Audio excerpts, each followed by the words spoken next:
أعوذ بالله من الشيطان الرجيم بسم الله الرحمن الرحيم পড়ছি ইসলাম ও নৈতিক শিক্ষার আকাইদ ও নৈতিক জীবন পাঠ 15 থেকে সৎকর্মশীল ও নৈতিক জীবন গঠনে আখিরাতে বিশ্বাসের ভূমিকা।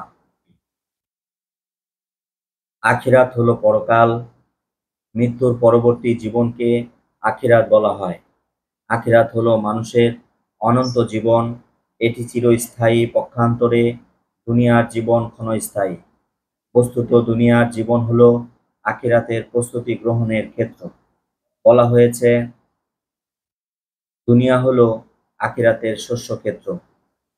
মানুষ শস্যক্ষেত্রে যেরূপ চাষাবাদ করে, বীজ বপন করে, যেভাবে পরিচর্যা করে, ঠিক সেরূপই ফল লাভ করে। যদি কোনো ব্যক্তি তার শস্যক্ষেত্রে পরিচর্যা না করে, তবে সে ভালো ফসল লাভ করে না। তদ্রূপ দুনিয়ার কাজকর্মের প্রতিদান আখিরাতে দেওয়া হবে। দুনিয়াতে ভালো কাজ করলে আখিরাতে মানুষ পুরস্কৃত হবে, আর মন্দ কাজ করলে শাস্তি ভোগ করবে।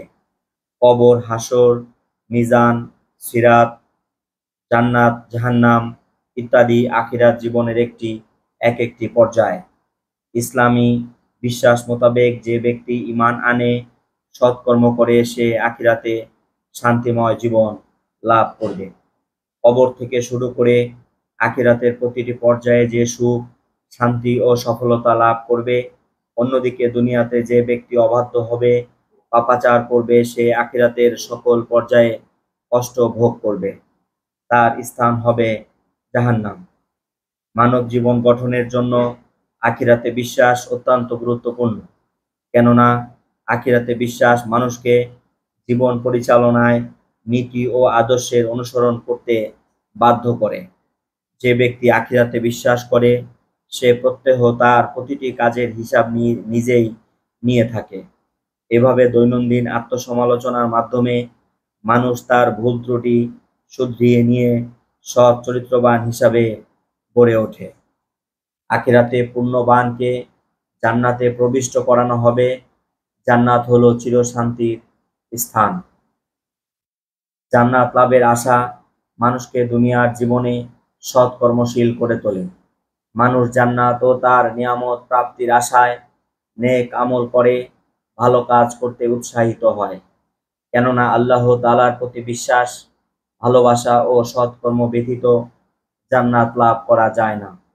আল্লাহ তাআলা বলেন, নিশ্চয়ই যারা ঈমান আনে ও সৎকর্ম করে, তাদের জন্য রয়েছে জান্নাত, যার নিম্নদেশে নদীসমূহ প্রবাহিত। এটাই মহা সাফল্য। সূরা আল বুরুজ, আয়াত 11। এভাবে পরকালীন জীবনে জান্নাত লাভের আশা মানুষকে সৎকর্মশীল হতে সাহায্য করে। জাহান্নাম অতি কষ্টের স্থান। এতে রয়েছে সাপ, বিচ্ছু ও আগুনের যন্ত্রণাদায়ক শাস্তি। দুনিয়ার জীবনের পাপী, অবাধ্য ও মন্দ আচরণের লোকদের পরকালে জাহান্নামে শাস্তি দেওয়া হবে। আল্লাহ তাআলা বলেন, অনন্তর যে সীমা লঙ্ঘন করে এবং পার্থিব জীবনকে অগ্রাধিকার দেয়, জাহান্নামই হবে তার আবাস। সূরা আন নাজিয়াত, আয়াত 37 থেকে 39। জাহান্নামের শাস্তির ভয়ও মানুষকে অন্যায় ও পাপ থেকে বিরত রাখতে সাহায্য করে। দুনিয়াতে আল্লাহ তাআলার আদেশ না মানা, পার্থিব লোভ লালসার বশবর্তী হয়ে অন্যায় অনৈতিক কাজ করা ইত্যাদি জাহান্নামীদের কাজ। সুতরাং জাহান্নামের ভয়ে মানুষ এসব কাজ থেকে বেঁচে থাকে এবং আল্লাহ তাআলার আনুগত্য করে। আখিরাতে বিশ্বাস মানুষকে বড় বড় অন্যায় এবং অনৈতিক কাজের পাশাপাশি ছোট ছোট পাপ ও অসৎ কাজ থেকেও বিরত রাখে। আল্লাহ তাআলা বলেন, কেউ অনুপরিমাণ সৎকর্ম করলেও তা সে দেখতে পাবে, আর কেউই অনুপরিমাণ অসৎকর্ম করলে তাও সে দেখবে। সূরা আল জিলজাল, আয়াত 7 ও 8। আল্লাহ তাআলা পরকালে মানুষের সামান্যতম ভালো বা মন্দ কাজ সবই প্রদর্শন করবে। অতঃপর এগুলোর পুরস্কার বা শাস্তি দেওয়া হবে। সুতরাং আখিরাতে বিশ্বাস মানুষকে ছোট বড়, প্রকাশ্য অপ্রকাশ্য সব ধরনের অন্যায় থেকে বিরত রাখে এবং পাপ মুক্ত, সৎকর্মশীল ও নৈতিক জীবনযাপনে উদ্বুদ্ধ করে। আমরা আখিরাতে দৃঢ় বিশ্বাস স্থাপন করব এবং এ বিশ্বাসের আলোকে ইহকালে আমাদের জীবনকে পাপ মুক্ত রাখব, সৎকর্মশীল হব এবং নৈতিক জীবনযাপনে অভ্যস্ত হব।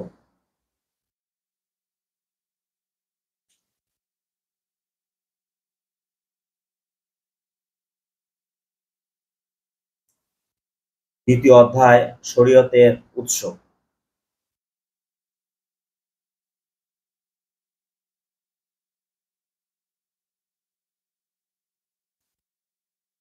পরবর্তী ভিডিওতে পড়ার আশাবাদ ব্যক্ত করে আজকের মতো এখানেই শেষ করছি। আল্লাহ রাব্বুল আলামিন আমাদের সবাইকে কোরআন এবং সুন্নাহের আলোকে জীবনযাপন করার তৌফিক দান করুক। সকল বলুন আমিন। আসসালামু আলাইকুম ওয়া রাহমাতুল্লাহি ওয়া বারাকাতুহু।